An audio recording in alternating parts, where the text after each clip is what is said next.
Hello everybody and welcome to another episode of Box Office Talk. This is the show where I break down what happened at the box office, see if my predictions for the top 5 are correct, and then make predictions for next week's top 5. So let's get right on into it. Last week I predicted that number 1 would be Wonder Woman, number 2 would be The Mummy, number 3 would be It Comes at Night, number 4 would be Captain Underpants, and number 5 would be Pirates of the Caribbean, Dead Men Tell No Tales, and I only got 2 out of 5 of my predictions right. Surprisingly, one movie that I predicted would be a little higher didn't do as well as I thought it did, so let's go over what actually happened. Number 1 was, of course, Wonder Woman. I don't think anyone's surprised that this movie is still number 1. Usually with the other DC movies, they were number 1 on their second weekends, except for Man of Steel. But what's really great about this weekend is that it didn't drop around like 60%. It actually only dropped around like 49-50%, which is great. It made $57 million this weekend, and that adds to a domestic total of $205 million.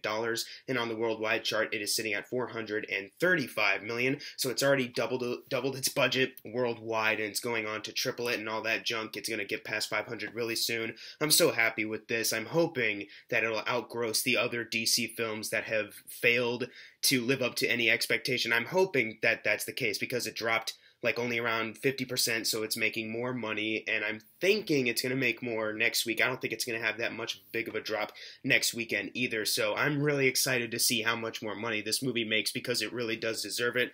Now going on to number 2, which is The Mummy. Now this is interesting because it is the kickoff to the Dark Universe series that Universal is planning, so if this movie is a failure, then the rest of the movies are in jeopardy.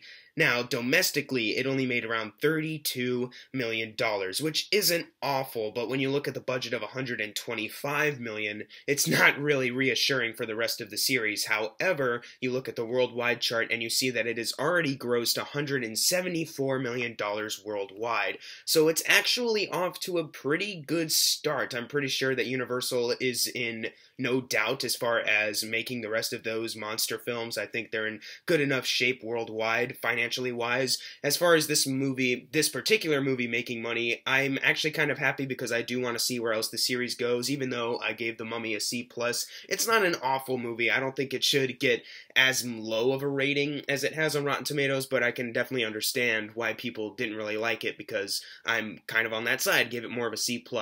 But moving on to number 3, which is Captain Underpants, which made $12 million this weekend, adding to a domestic total of 44. It's still making money out there, still making some waves. On the worldwide chart, it's only made around like 800,000 in total, so there's not much of a big change there. The budget is still at $38 million, so it needs to get to 76 in order to double it and be considered a success, but I'm thinking it might have a shot at it. I'm not sure if it will, but we'll see. It's definitely still has a chance to make more money. It's just that this opening weekend, last weekend, and this weekend, I'm not sure. But moving on to number 4, which was actually Pirates of the Caribbean, Dead Men Tell No Tales, which made $10 million this weekend, adding to a domestic total of $135 million, which is great for this film because even though domestically it's not doing that great when you look at the budget, $230 million, the worldwide chart has it listed at $528 million. So it's on its way to get $600 million very soon worldwide.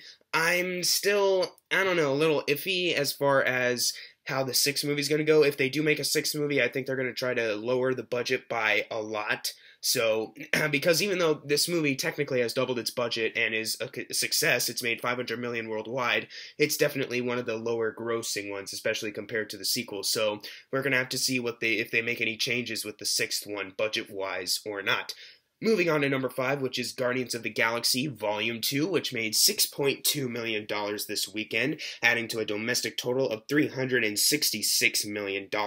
And on the worldwide chart, it is at $828 million. So there's a nice $300 million difference between Guardians and Dead Men Tell No Tales, worldwide-wise.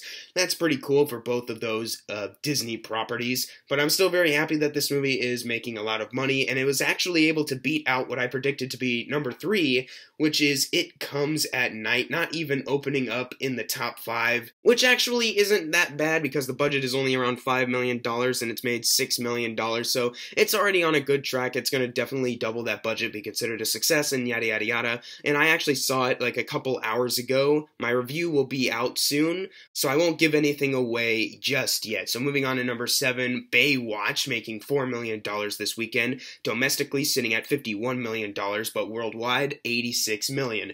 Nowhere near the doubling point of $138 million, which would tell that this movie's a success, and it's its 3rd weekend, dropping lower and lower in the box office charts each week. I'm definitely sure that it's going to leave very soon, and it won't even get close to doubling its budget.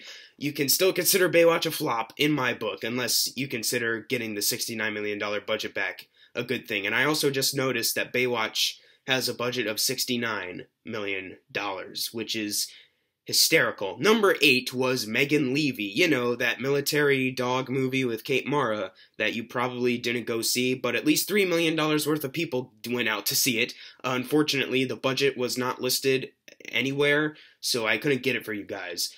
Moving on to number 9, which is Alien Covenant, making $1.8 million this weekend. That adds to a domestic total of $71 million, and on the worldwide chart, 178. It's about 190. It's about $16 million away from doubling its $97 million budget, and it's already about to leave the top 10, which is not a good sign. I'm pretty sure this is like the final nail in the coffin for like any Alien movie at this point, as ashamed as some people might be to hear that. It might be the case because no one really went out to see this movie, especially compared to the other Alien films. Kind of sad, but this movie isn't that good anyway. So moving on to number 10, which is Everything, making $1.6 million, adding to a domestic total of $31 million. That's pretty good for that movie. I never saw, have no intention of seeing, but might have to see at some point because I try to see every movie that comes out. Now it's time for the fun part, the predictions for next week's top 5, and this is kind of hard. There's at least 4 movies opening up in like at least 2,500 theaters or more, so I honestly have no idea what's going to happen. 2 of the movies aren't being as well marketed compared to the other 2 new releases, so it's going to be interesting to say the least. I'm going to predict that number 1 is Cars 3, then I'm going to say number 2 is Wonder Woman, number 3 is Rough Night, number 4 is The Mummy, and I think number 5 will be All Eyes on Me. I'm not sure if this movie is being, like, I haven't seen a lot of, like, TV spots for it. I've seen some trailers for it, but I haven't seen a lot of TV spots for it, so I'm not sure how big the audience is going to be for this movie. And concerning the 47 Meters Down movie, like, I only see ads for that on Adult Swim, which usually isn't a good sign. But what are your predictions for next week's top 5? Leave it in the comments below. And if you got your predictions right for this week, you're going to get a shout out right now. Unless you didn't get it right, then I'm sorry. And as always, thank you guys for watching. Make sure to subscribe. I'm Jackson Fulcher. See you guys next time.